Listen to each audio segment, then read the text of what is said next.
belajar dan penerapannya. Present by Asri Rohayasari, Indah Mayasari, dan Yasmin Faradisa. Apa yang kamu ketahui tentang teori belajar?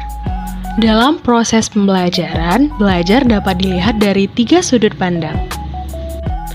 Yang pertama yaitu teori behavioristik. Belajar adalah sebuah perubahan dalam tingkah laku. Seseorang dikatakan sudah belajar apabila sudah menunjukkan perubahan dalam sikap positif. Kemudian, bagaimana sih penerapan behavioristik? Yang pertama, guru harus menyusun materi atau bahan ajar secara lengkap. Yang kedua, guru lebih banyak memberikan contoh berupa instruksi selama mengajar. Yang ketiga, jika siswa melakukan kesalahan, maka guru akan segera memperbaiki. Yang keempat, guru memberikan banyak drilling atau latihan. Yang kelima, evaluasi berdasarkan perilaku yang terlihat. Dan yang terakhir, guru dituntut memiliki kemampuan memberikan penguatan. Selanjutnya, kita lihat teori sosiokognitif. Belajar dilakukan melalui proses pengamatan sosial, cenderung untuk meniru apa yang dilihat melalui media. Nah, berikut penerapan teori sosiokognitif. Yang pertama, siswa merefleksikan pengalaman mereka melalui pembuatan jurnal atau laporan harian. Yang kedua, meminta siswa untuk menjelaskan materi pembelajaran di depan kelas. Yang ketiga, membantu siswa menemukan solusi baru untuk suatu masalah untuk mengembangkan cara berpikir kritis. Yang terakhir, minta siswa untuk memberikan penjelasan tentang ide atau pendapat yang mereka miliki. Yang terakhir, kita lihat sudut pandang teori konstruktivisme. Dalam teori ini, belajar dilakukan dengan siswa sebagai pusat di dalam proses pembelajaran. Berikut penerapan teori konstruktivisme. Yang pertama, mendorong kemandirian dan inisiatif siswa dalam belajar. Yang kedua, guru mengajukan pertanyaan terbuka dan memberikan kesempatan untuk merespon. Yang ketiga, mendorong siswa berpikir tingkat tinggi. Yang keempat, siswa terlibat aktif dalam dialog atau diskusi dengan guru dan siswa lainnya. Yang kelima, siswa terlibat dalam pengalaman yang menantang dan mendorong terjadinya diskusi. Yang dimaksudkan dengan pengalaman yang menantang di sini adalah siswa diberikan pertanyaan yang mendorong siswa untuk berpikir kritis dan mencari tahu jawabannya. Yang keenam, melibatkan para siswa dalam mengamati dan menganalisis fenomena alam dalam dunia nyata. Selanjutnya, model pembelajaran berdasarkan prinsip konstruktivisme. Terdapat beberapa model pembelajaran berdasarkan teori belajar konstruktivisme. Yang pertama adalah contextual teaching and learning. Model pembelajaran ini adalah di mana guru menghadirkan dunia nyata ke dalam kelas dan mendorong siswa membuat hubungan antara pengetahuan yang dimilikinya dengan penerapannya dalam kehidupan sehari-hari. Model pembelajaran contextual teaching and learning ini erat kaitannya dengan authentic learning, di mana guru menghadirkan material, media, suasana, dan juga assessment yang biasa digunakan di dunia nyata atau erat kaitannya dengan dunia nyata. Selain itu juga terdapat kegiatan role play di mana siswa mempraktekkan materi-materi yang dipelajari secara dialog maupun penampilan berdasarkan situasi dunia nyata.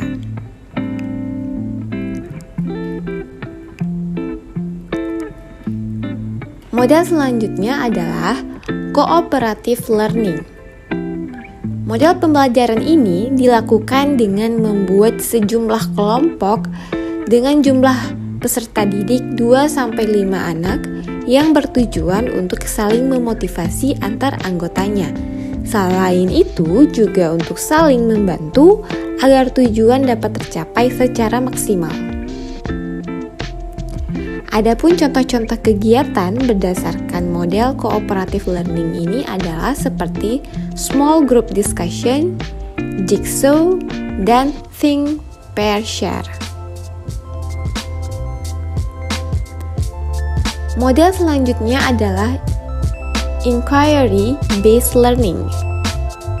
Model pembelajaran ini dilakukan dengan penyelidikan atau pencarian, eksperimen atau penelitian secara mandiri untuk mendapatkan pengetahuan yang siswa butuhkan.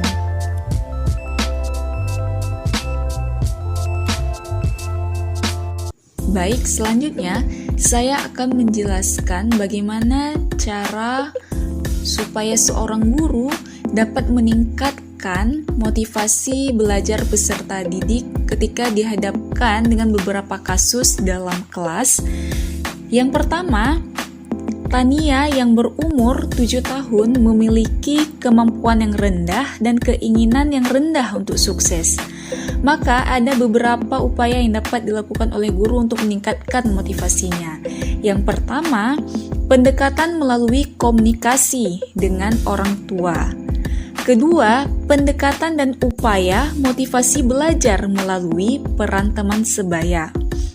Ketiga, kenali karakter dan gaya belajar siswa, serta mencari bakat terpendam siswa. Sedangkan poin keempat, memotivasi secara langsung atau menampilkan video ataupun film motivasi sehingga menimbulkan motivasi dalam dirinya untuk lebih sukses. Kemudian selanjutnya, kita sebagai seorang guru harus mengapresiasi setiap kegiatan dan perkembangan siswa. Terakhir yang paling penting adalah guru mengintrospeksi pengajaran dan pembelajaran. Jadi guru dapat refleksi dirinya.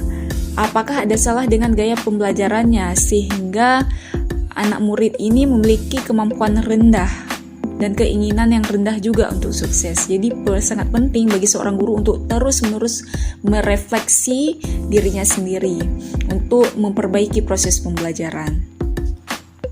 Selanjutnya, pada kasus kedua ada peserta didik yang bernama Samuel yang berumur 10 tahun yang bekerja keras untuk menjaga harga dirinya pada tingkat tinggi, tetapi memiliki rasa takut akan gagal yang kuat. Maka ada beberapa upaya yang dapat dilakukan oleh guru untuk meningkatkan motivasinya. Yang pertama, membangun kepercayaan diri siswa terhadap kemampuannya.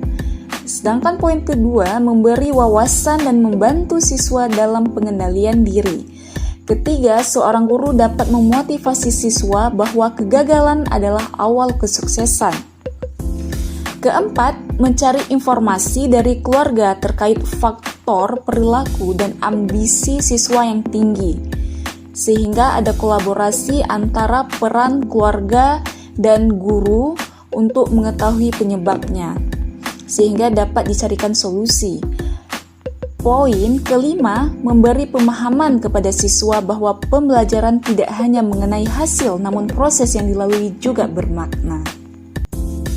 Sedangkan pada kasus ketiga terdapat peserta didik yang bernama Sandra berumur 13 tahun yang tenang di kelas dan meremehkan keterampilan mereka.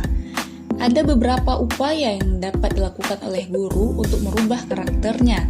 Pada poin pertama, membuat kegiatan pembelajaran berbentuk kelompok agar siswa mampu membangun kerjasama, sehingga dalam kelompok tersebut dia tidak dapat meremehkan orang lain. Selanjutnya, poin kedua, memberi tanggung jawab ataupun sebagai ketua kelompok agar si anak aktif dan kooperatif, sehingga dapat bekerja sama dengan semua kawan-kawannya satu kelompok. Ketiga, menampilkan motivasi ataupun video tentang menghargai orang lain dengan harapan si anak dapat mengambil sebuah moral lesson ataupun pesan moral dari video tersebut yang dapat mengubah karakternya menjadi lebih baik. Yang keempat, melakukan bimbingan individu kepada siswa, sehingga guru dapat mengetahui faktor-faktor apa saja yang membentuk karakter anak tersebut, sehingga akan diupayakan untuk mencari solusi dengan lebih baik ke depannya. Poin terakhir yaitu seorang guru membangun suasana kelas yang inklusif dan suportif. Kasus selanjutnya, terdapat peserta didik yang bernama Robert berumur 16 tahun yang menunjukkan sedikit minat di sekolah dan saat ini tinggal bersama dengan bibinya. Anda sudah tidak dapat menghubungi orang tuanya. Nah, pada kasus ini terdapat beberapa upaya yang dapat dilakukan oleh seorang guru untuk meningkatkan motivasinya. Yang pertama, guru memposisikan diri sebagai orang tua, teman, atau sahabat, sehingga terjadi pendekatan antara guru dan murid yang membuat murid ini merasa nyaman sehingga terbuka terhadap permasalahan-permasalahan yang terjadi pada dirinya. Kemudian pada poin kedua, guru membangun komunikasi dengan keluarga, bibi mengenai perkembangan dan kendala siswa, sehingga terjadi kolaborasi antara peran guru di sekolah dan bibinya yang berupa keluarganya di rumah. Jadi seorang guru dapat mengetahui faktor-faktor apa saja yang mungkin terjadi di rumah ataupun di keluarga, sehingga itu memberi efek kepada anak ketika belajar di sekolah. Kemudian pada poin ketiga, guru menumbuhkan minat siswa sesuai bakat yang dimiliki. Jadi ketika guru melihat ada bakat pada si anak, katakanlah pada bahasa Inggris, dia punya potensi pada speaking, maka guru tersebut dapat langsung mengembangkan ataupun mengasah kemampuannya. Pada poin keempat, guru membangun motivasi siswa dengan menjelaskan esensi dari pembelajaran. Jadi, guru tidak hanya menjelaskan materi itu secara keseluruhan, tetapi paham akan tujuan dari si anak pelajari materi tersebut, sehingga itu akan menumbuhkan minat anak. Poin kelima, menggambarkan manfaat pembelajaran terhadap masa depan.